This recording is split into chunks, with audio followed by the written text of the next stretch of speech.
We had some rain on Friday, though. Is that going to make a difference? Low, moderate, or high on the skeeter meter? It is low. Just one skeeter, Angie.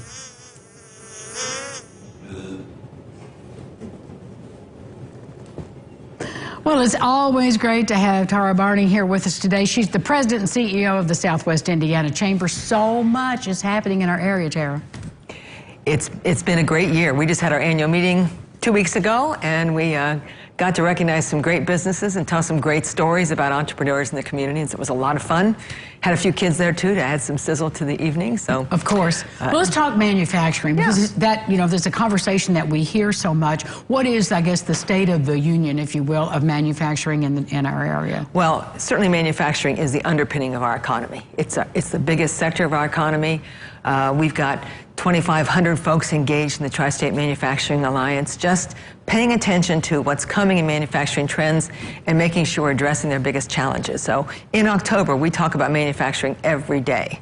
So go to our website. There's a story of some interesting manufacturer, from Donut Bank to Alcoa. They're all in the manufacturing business somehow or the other. And that's something you don't think about. You really have to, because we do think about Toyota. Oh, yes, we do. We think about that, but all the other local businesses that are doing things like that. And they all connect. They're in great supply chains with each other, but they have challenges. And so we're really focused on making sure that we tell the story of what a cool career manufacturing can be. And what are, in your estimation, with all your research, what are some of the challenges that we are facing? Well, the biggest challenge that we're facing as a country is the shift to a digital manufacturing world. So there's this tsunami of change coming in manufacturing, and you read about all the jobs that are going to be replaced, but that doesn't mean there's not going to be great jobs in manufacturing. It means they're going to need some different skill sets. And so we're really working with our manufacturers and our education community to talk about the new skill sets that make manufacturing continue to thrive here.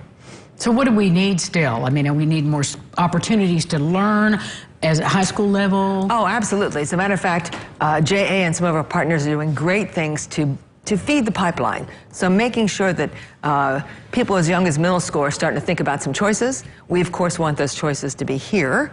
And keep that talent here. Keep the talent here. So we work very closely with our partners in that whole pipeline, because our manufacturers right now would hire everybody they possibly can. They really need more people to choose to start their careers in manufacturing, and it's a great choice. Well, and I hear a lot more conversation about the parents encouraging their kids to look at these professions rather than, and which is college education is always a great thing. It doesn't have to be an either or, it can be a both and. And you know what's happening is a lot of young people are starting in manufacturing, and they're still going on to college, but before that they might go on to get a credential or do a couple years at Ivy Tech. And so somewhere in your career of, lifelong learning, there's a place for all levels of higher education. But you've referenced your website, and so on there, is there information, not just what we're talking about today, but tips and ideas and guidance for people as they're looking to open a business or become a business person? This past year, we worked with, more than 30 businesses started with the help of our Small Business Development Center. So starting new businesses is front and center of what we do every day. And that's so key. And having those resources. Yes. If you're we want to be your first place to stop in and figure out what you need to know. And so we're happy to help anybody, member or not, get to the next step in their business. She means it. I see people over there all the time. Thank you, Terre. It's good to see you. And when we come back, good news for Pets for Vets, a big fundraiser, and Steve and Marty are here to tell us all about it.